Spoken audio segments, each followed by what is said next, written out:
Let's move on to how to hold the pick.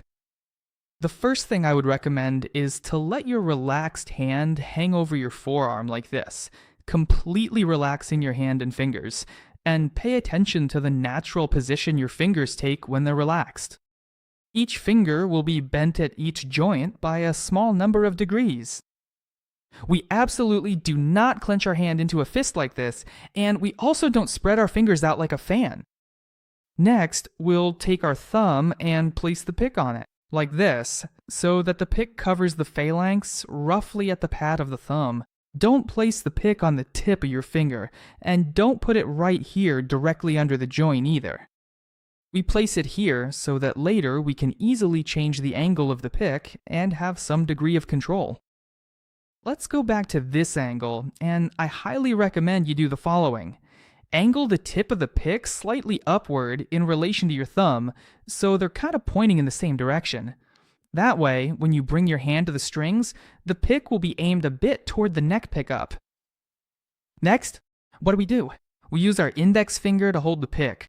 I want to draw your attention to the fact that your index finger should be curved like this. It should never be squeezed into a square shape like this. No, it should definitely be curved like this. From this angle, you should see a kind of circle or ring shape.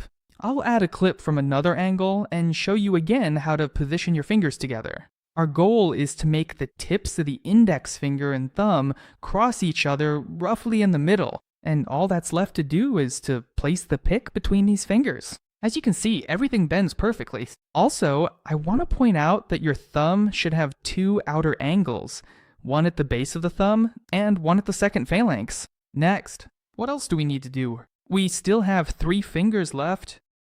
Here, actually, you have a few options. You can either leave your fingers spread out like this, but I want to stress that your fingers should be completely relaxed, just like we did at the very beginning. Under no circumstances should you splay your fingers out like this or press them together into some kind of weird duck webbing.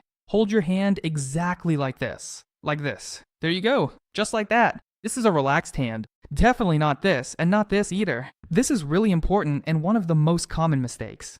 Next, I want to point out that you shouldn't support the whole structure with your middle finger because that will just make your hand tense up unnecessarily, and it doesn't really give you any noticeable benefit. So hold the pick with just 2 fingers. There's also an alternative way to hold the pick. That's when you tuck your middle, ring, and pinky fingers in like this. I want to point out that when you do this, there should be some space between each of your fingers. Don't squeeze them together like this, and don't make a fist here. And whatever you do, don't stick your fingers out like this.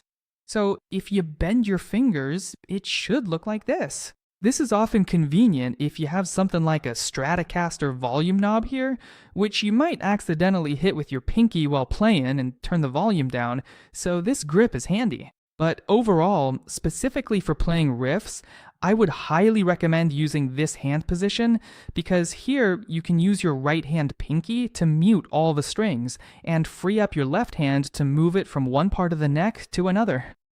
And I would use this other position more for playing arpeggios like this or for playing with hybrid picking technique. So here, for example, we can pluck the strings with our fingers and also strike them with the pick. Let's go over the most common mistakes people make when holding the pick. The first one is, for example, pressing the thumb and index finger together like this. Here, you definitely need to keep them farther apart and hold a circle here so that you can change the angle of the pick. If we squeeze like this here, then that's it. Any control or relaxation is completely lost. Next, it's this kind of angle between the thumb and the pick, and here you immediately lose all firmness. Pay attention.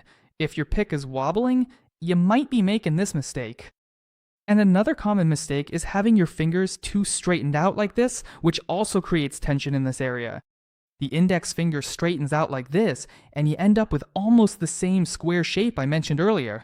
And the pick is barely being held, so it slips out of your fingers one way or another. Basically, it's not cool.